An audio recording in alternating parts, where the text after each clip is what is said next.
We did it. I did all the secrets. Most of them, if not all of them, are off camera. But who cares? All right?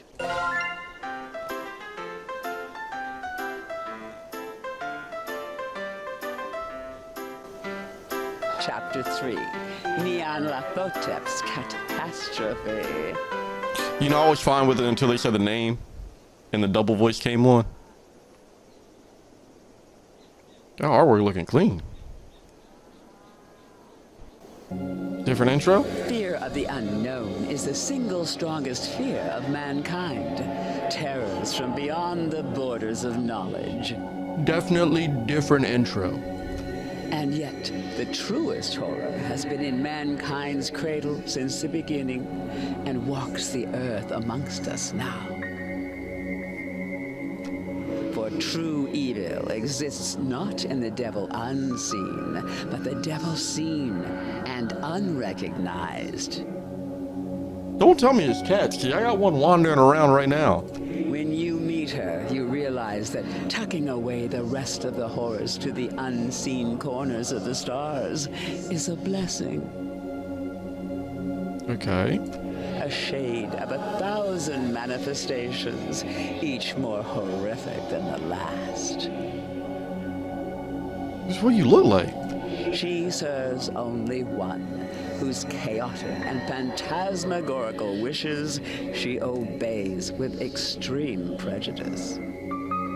But enough about me. Let's talk about you. I don't... Okay. Well. You're the one that Lynetta calls darling and that Esther calls dearest, aren't you? Why does Cat got the bazingas, though? Why? This room is a whole vibe as well. I'm a dog? This dread. It's like when I first met Lynetta, but this time it's sustained. Like a state of constantly being breathless. The very air has become unfamiliar and alien to me, saturated with infinite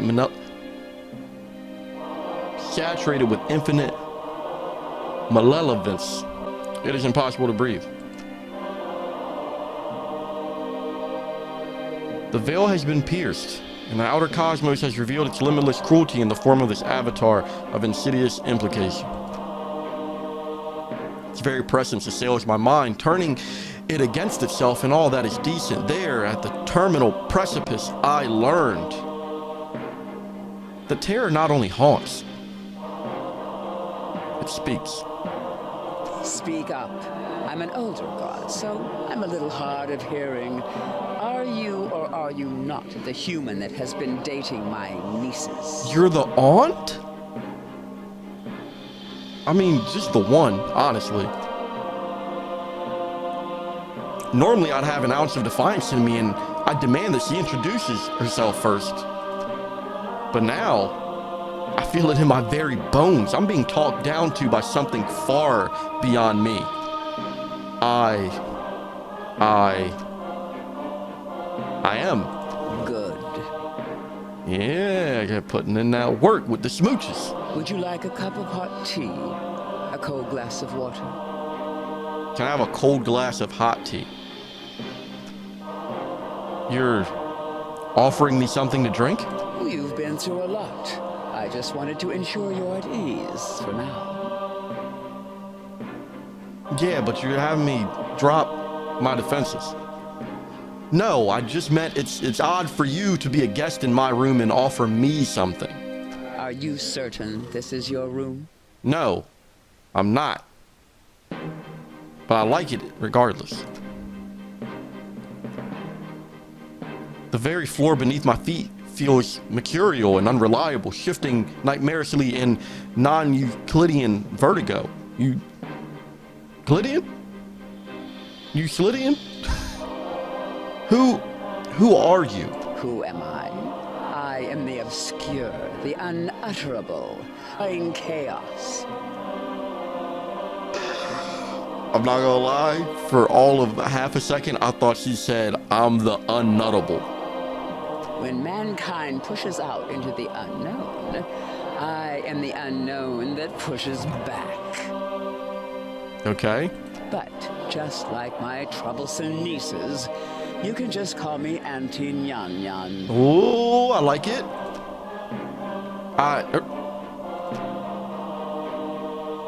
Unlike with Lynetta and Esther, I can't overcome the unnerving presence overwhelming in my senses. I feel violently sick. Never been visited by someone so high up in rank as me, have you? Nah, I mean, I was losing my mind with the other ones, but this one is...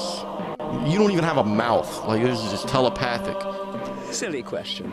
There's only one that outranks me, and if you had met her, neither of us would still exist. Because her daughters aren't allowed to date? Ominous vistas of terror open from every corner of my mind. I want to run, shrieking and wailing, and alas, I've nowhere to go. My, you're still holding on, eh? I expected you to last long enough to chat, but it seems you're nearing your limit. I would like to think that I'm mentally strong enough, and I know for a fact that I'm not. I would break. Let me offer you some words of assurance. I'm the last outer god you'll ever have to see. Like a good way? Or what do you mean? I mean that things are about to return to abnormal. Why are they doing that? Eldritch horrors will return to being obscure boogeymen that stalk unbeknownst to their prey.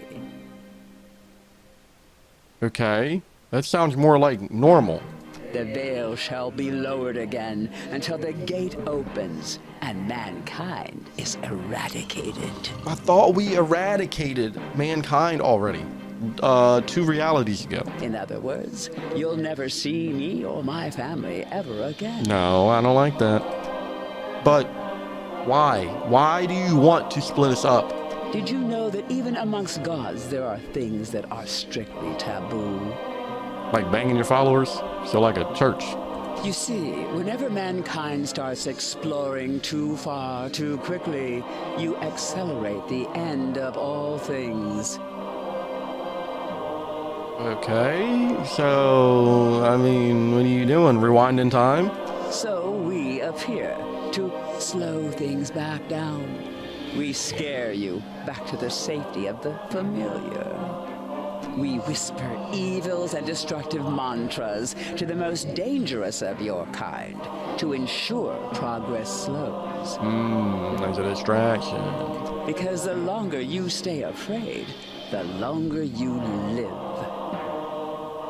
But all 2 out of the 3 eldritch beings kind of slap, though. To put it simply, once mankind isn't afraid of us anymore, everything will come to an end. Humans are doomed to explore, and once mankind makes the last discovery, once mankind reaches the edge of the map, you'll fall off. No, you won't. There's an ice wall. So if there's one thing that is certain amidst this infinite cosmos,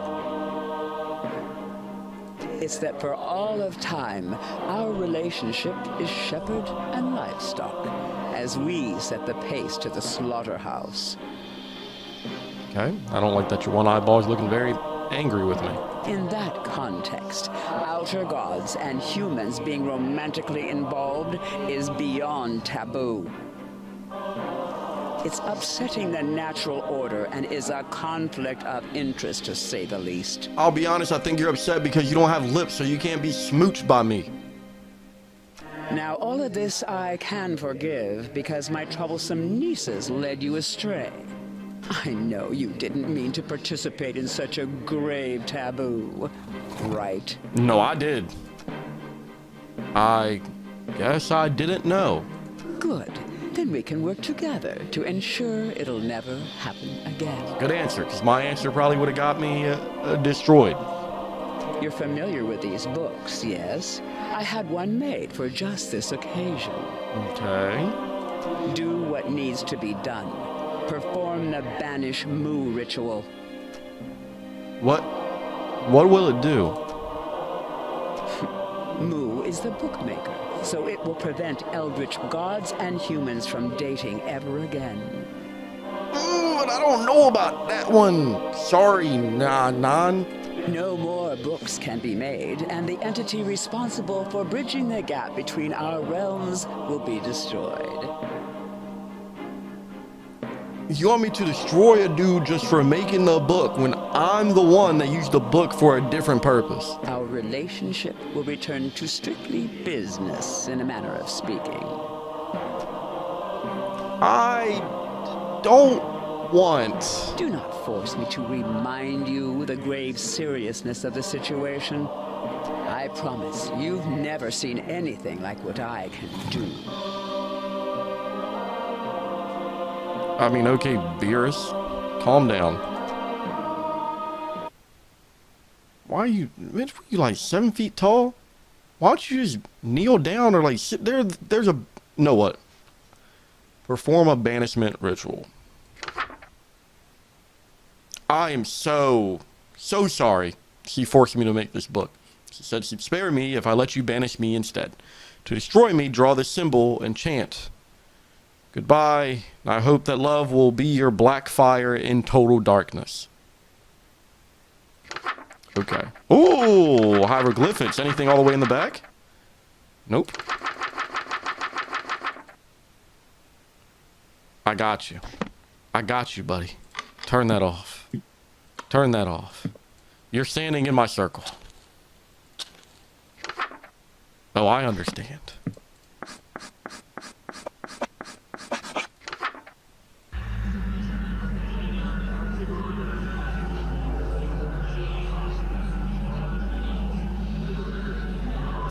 So you are as wise as you are lecherous. That is good. I expected you to be an insolent, uncompromising philanderer. You can imagine my disappointment to have found you actually quite agreeable. Don't get my hopes up. Then all is settled. The bridge between our realms is severed for good.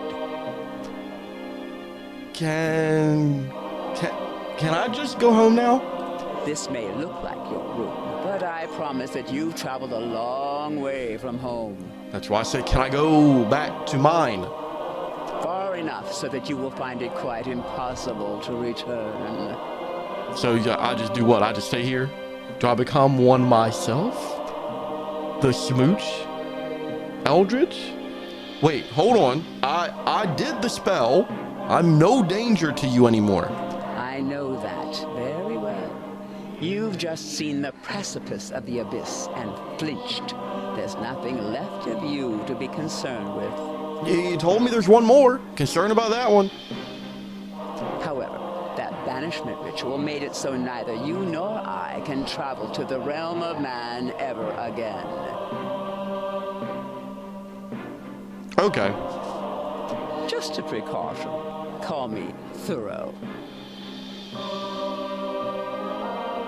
You will stay here where I can keep my eye on you, where any romantic escapades of yours will not endanger us all.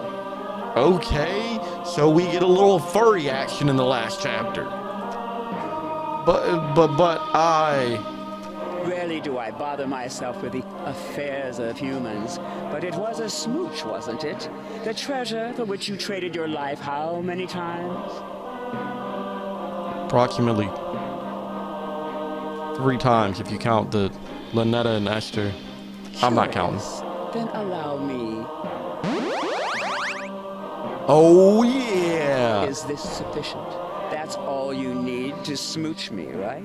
3 hearts and a big glowing button.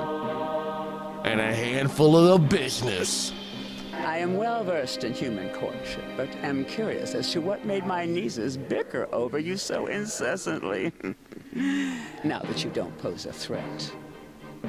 Now then, come to me, human, if you don't mind smooching an old cat like me. My man is the seducer of all. Okay, not particularly the Smooch that we were looking for. There's a lot to take in from this image. and some things I don't want to talk about. And most of it revolve around everything that's not the cat nightgown. The Together Forever ending. And I heard they're making another one. Best believe I'm coming for that one too. But I appreciate that. You watching me, listening to me read this bullshit. See you next time. Bye.